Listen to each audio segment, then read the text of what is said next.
The birth of China from ancient legends to the Zhou dynasty introduction. More than 4,000 years ago, while much of the world was still divided into scattered tribes, a civilization was beginning to take shape along the banks of two unpredictable rivers. These rivers flooded without warning, destroyed villages, and forced people to adapt or perish. Yet from this dangerous landscape emerged one of history's oldest and most influential civilizations, China.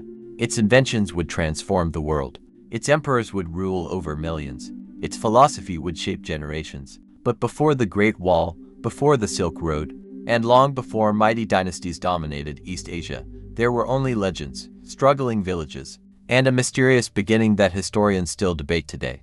Was China's first dynasty real? Did dragons truly symbolize divine rulers? And could one man really tame rivers powerful enough to reshape an entire civilization? This is the story of how China was born. The land between two rivers. Ancient Chinese civilization developed mainly around two great rivers, the Yellow River in the north and the Yangtze River farther south. The Yellow River carried fine yellow silt from distant mountains, creating fertile farmland. Yet it was also one of the world's most dangerous rivers. Floods regularly swept away homes and fields, earning it the nickname China's Sorrow. Unlike civilizations protected by seas, China was surrounded by deserts, mountains, forests, and vast grasslands. These natural barriers helped isolate early Chinese communities, allowing their culture to develop in unique ways. For thousands of years, people learned to survive by farming millet in the north and rice in the south. Villages slowly expanded into towns, and towns eventually became kingdoms. Long before written history, the foundations of Chinese civilization were already taking shape. The legend of the three sovereigns and five emperors. Chinese tradition tells of wise rulers who lived before the first dynasty. Among them was the Yellow Emperor, Huangdi, who is remembered as one of China's legendary founders. Ancient stories credit him with teaching medicine, building roads, creating government, and even inspiring early writing. Historians know these stories are legendary rather than proven history, but they reveal how later generations imagined the perfect ruler not simply a warrior, but a wise leader who improved people's lives. One popular myth claims the Yellow Emperor rode into battle on a dragon, and later ascended to the heavens. There is no historical evidence for this. Instead, the dragon became a symbol of imperial authority, wisdom, strength, and harmony with nature. Centuries later, Chinese emperors proudly called themselves the sons of heaven, and the dragon became the symbol of the empire itself. Yu the Great and the Great Flood. Among all China's ancient legends, none is more famous than the story of Yu the Great. According to tradition, catastrophic floods devastated the land for years. Entire villages disappeared beneath rising waters, and countless people lost everything. Before Yu, his father had tried to stop the floods by building massive walls and dams. They failed repeatedly. Yu chose a different solution. Instead of blocking the rivers, he dug canals that redirected flood waters into the sea. Legend says he spent 13 years working without returning home, passing his own house 3 times without stopping because saving the people came first. Modern archaeology suggests that enormous floods may indeed have struck northern China around this period, although the legendary details cannot be proven. Many scholars believe the story may preserve memories of real natural disasters. Whether completely true or partly symbolic, Yu became the ideal image of selfless leadership. The Jia dynasty, history or legend. According to traditional Chinese history, Yu founded the Jia dynasty, which ruled around 4,000 years ago. For centuries, many historians questioned whether the Jia actually existed. Unlike later dynasties, very few written records survived. However, archaeologists have discovered large Bronze Age settlements at Erlitou in central China. These cities contained palaces, workshops, bronze artifacts, and evidence of organized government. Some experts believe Erlitou may have been the capital of the Jia dynasty. Others argue that the evidence is still incomplete. Today, the Jia remains one of history's greatest archaeological mysteries, standing somewhere between legend and historical reality. The Shang dynasty, China's first confirmed kingdom around 1600 BC. The Shang dynasty emerged as the first Chinese dynasty confirmed by archaeology. The Shang built fortified cities surrounded by high walls. Skilled craftsmen produced remarkable bronze weapons, ceremonial vessels, and tools whose quality amazed modern archaeologists. Their rulers commanded powerful armies equipped with bronze swords, spears, and horse-drawn chariots. But perhaps the Shang's greatest legacy was writing. Thousands of inscriptions carved onto turtle shells and animal bones have survived. These oracle bones contain questions asked by kings about harvests, weather, warfare, hunting, and royal family matters. After heating the bones until they cracked, priests interpreted the patterns as messages from ancestors and the spiritual world. Many modern Chinese characters can trace their origins back to these ancient inscriptions, making Chinese one of the world's oldest continuously used writing systems. Life under the Shang. Most ordinary people lived as farmers. They grew millet, wheat, and later rice while raising pigs, chickens, cattle, and dogs. The king ruled with the support of powerful noble families, while craftsmen specialized in bronze casting, jade carving, and pottery. Religion played a central role in daily life. People believed that deceased ancestors continued watching over their descendants and could influence harvests, health, and victory in battle. As a result, elaborate ceremonies honored family ancestors throughout the year. The mandate of heaven. Eventually, the Shang dynasty weakened. Corruption, heavy taxes, and internal conflict created widespread dissatisfaction. Around 1046 BC, the Zhou people defeated the Shang at the Battle of Mai. Rather than claiming victory through military strength alone, the Zhou introduced a revolutionary political idea: the mandate of heaven. According to this belief, heaven granted rulers the right to govern only if they ruled wisely and justly. If an emperor became cruel, corrupt, or incompetent, heaven could withdraw its support. Natural disasters, famine, floods, and rebellions were often interpreted as signs that a dynasty had lost heaven's favor. This concept became one of the most influential political ideas in Chinese history, and shaped every dynasty that followed for more than 2,000 years. Conclusion: China had entered a new age. The legends of Yu the Great inspired future generations. The Shang created writing that still echoes today. The Zhou established political ideas that would guide emperors for centuries.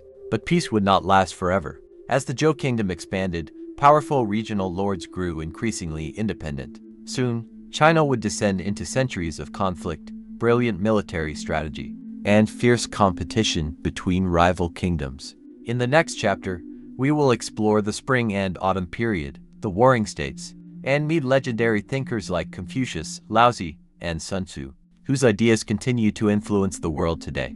The Warring States, the philosophers who changed China forever. Introduction. For centuries, the Zhou kings claimed to rule all of China under the mandate of heaven, but their authority slowly faded. Powerful regional lords built their own armies, ignored the king's commands, and fought each other for land, wealth, and power. What began as political rivalry soon became one of the bloodiest eras in ancient history. Entire cities disappeared. Millions of soldiers marched across the countryside. New weapons, military tactics, and political ideas emerged at an astonishing pace. Yet out of this age of chaos came some of humanity's greatest thinkers. Confucius, Laozi, and Sun Tzu all lived during this turbulent period, leaving ideas that continued to shape the modern world. This is the story of China's warring states. The decline of the Zhou dynasty. Although the Zhou dynasty still existed, its kings had become little more than symbolic rulers. Local nobles no longer depended on the royal court. Instead, they expanded their own territories, built fortified cities, and formed independent governments. By the 8th century BC, China had entered the Spring and Autumn period, named after an ancient historical chronicle. Hundreds of small states competed for influence. Some formed temporary alliances, while others fought endless wars. As weaker states disappeared, only a handful of powerful kingdoms remained. The struggle for complete control of China had begun. The 7 great states. By the 4th century BC, 7 major kingdoms dominated China. These were Qin, Chu, Qi, Yan, Han, Zhou, and Wei. Each kingdom sought to become the sole ruler of China. Their rulers invested enormous resources into military innovation. Huge defensive walls protected borders. Iron weapons gradually replaced bronze. Crossbows became one of the deadliest weapons of the ancient world, allowing ordinary soldiers to defeat heavily armored nobles from long distances. Professional armies replaced temporary militias. For the first time in Chinese history, warfare became an organized science. A new kind of war. Earlier battles often involved small groups of aristocratic warriors fighting for honor. The warring states changed everything. Kings now commanded armies numbering hundreds of thousands. Engineers designed massive siege towers, battering rams, and powerful catapults. Entire farming communities were mobilized to supply food, weapons, and equipment. Victory no longer depended solely on bravery. It depended on logistics, planning, intelligence, and discipline. Many historians consider this period one of history's earliest examples of total war. Sun Tzu and the art of war. Among the greatest military minds of ancient China was Sun Tzu. Although historians still debate exactly when he lived, tradition credits him with writing The Art of War, one of the most influential military books ever written. Unlike many commanders of his time, Sun Tzu believed the greatest victory was one achieved without fighting. He argued that understanding the enemy was more valuable than relying on brute strength. One of his most famous principles states, "Know your enemy and know yourself, and you need not fear the result of 100 battles." Today, his ideas are studied not only by military officers but also by business leaders, athletes, and politicians around the world. Confucius and the search for order while armies battled across China. Another man searched for peace instead of conquest. His name was Confucius, born in the state of Lu around 551 BC. Confucius believed society could only survive if people respected family, education, honesty, and moral responsibility. He taught that rulers should govern by virtue rather than fear. According to Confucius, a good leader inspired people through personal example instead of harsh punishment. Although many rulers ignored his advice during his lifetime, his students carefully preserved his teachings. Centuries later, Confucian philosophy became the foundation of Chinese education and government. Even today, many aspects of East Asian culture still reflect his ideas. Laozi and the way of nature. Not everyone believed strict rules could solve China's problems. Another legendary philosopher, Laozi, offered a very different vision. According to tradition, Laozi wrote the Tao Te Ching, a short but deeply influential book. He taught that people should live in harmony with the Tao, often translated as the way. Rather than forcing events through power or violence, Laozi encouraged simplicity, humility, and balance. One of Taoism's most famous symbols, the yin and yang, represents complementary forces that create harmony through balance rather than conflict. Many people mistakenly believe yin and yang symbolize good versus evil. In reality, they represent opposite forces such as light and darkness, activity and rest, or strength and gentleness, each depending upon the other. Legalism, power through strict laws as warfare intensified. Many rulers believed philosophy alone could not save their kingdoms. A new political system known as legalism emerged. Legalist thinkers argued that people were naturally selfish. Therefore, governments should maintain order through clear laws, harsh punishments, and absolute authority. Rewards encouraged obedience. Severe penalties discouraged crime and rebellion. Among all the Chinese states, Qin embraced legalism more completely than any other kingdom. Its disciplined government would soon transform Qin into the strongest military power in China. Myth versus reality. The Great Wall. Many people believed the Great Wall of China was built by a single emperor. The truth is far more complex. During the Warring States period, several kingdoms constructed their own defensive walls to protect against rival states and northern nomadic tribes. These walls were built from packed earth, wood, and stone.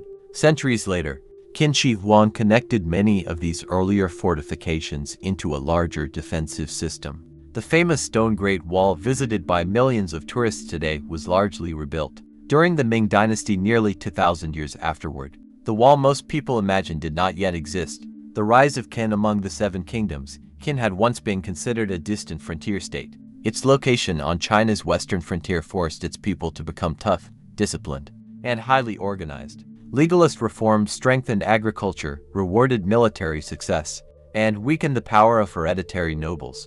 Every victory made Qin stronger.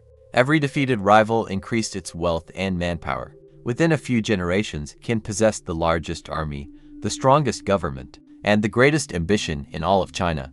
Its king believed China should no longer remain divided. He intended to unite every kingdom under a single ruler. Conclusion. The age of endless warfare was approaching its dramatic conclusion. The teachings of Confucius would guide Chinese civilization for over 2,000 years. The wisdom of Laozi inspired generations seeking harmony with nature. Sun Tzu transformed military strategy forever. Yet it would not be philosophers who united China. Instead, a ruthless king from the western state of Qin would conquer every rival kingdom, declare himself China's first emperor, and begin one of history's most extraordinary reigns. In the next chapter, we will follow the rise of Qin Shi Huang, the construction of the first Great Wall, the Terracotta Army, and the birth of Imperial China. Qin Shi Huang, the first emperor of China. Introduction. For more than 2 centuries, China had been torn apart by constant warfare. Kingdoms rose and fell, alliances were broken, and entire cities vanished beneath the smoke of endless battles. Millions of lives were lost as rival states fought for supremacy. Then one ruler changed everything. His name was Yingzheng, the king of Qin. By the age of 38, he had conquered every major rival kingdom and accomplished what no leader before him had ever achieved. He united China under a single government. To some, he was a visionary who laid the foundations of one of the world's greatest civilizations. To others, he was a ruthless tyrant whose ambition cost countless lives. This is the extraordinary story of Qin Shi Huang, China's first emperor. The rise of Yingzheng. Yingzheng was born in 259 BC, during the final years of the Warring States period. His childhood was anything but peaceful. Political intrigue surrounded the royal court, and neighboring kingdoms constantly threatened Qin's borders. At just 13 years old, Yingzheng inherited the throne after his father's death. Because he was still a child, powerful ministers ruled in his name. One of them, Al-Buwai, became the kingdom's most influential figure. Ancient rumors even claimed that Al-Buwai might have been Yingzheng's true father, though historians have found no convincing evidence to support this story. As Yingzheng grew older, he gradually removed his political rivals and took full control of Qin. He was determined to achieve what generations of rulers had failed to do. He would unite all of China. The conquest of the Six Kingdoms. The Qin army was unlike any other. Strict discipline, advanced organization, and legalist reforms had transformed it into the strongest military force in East Asia.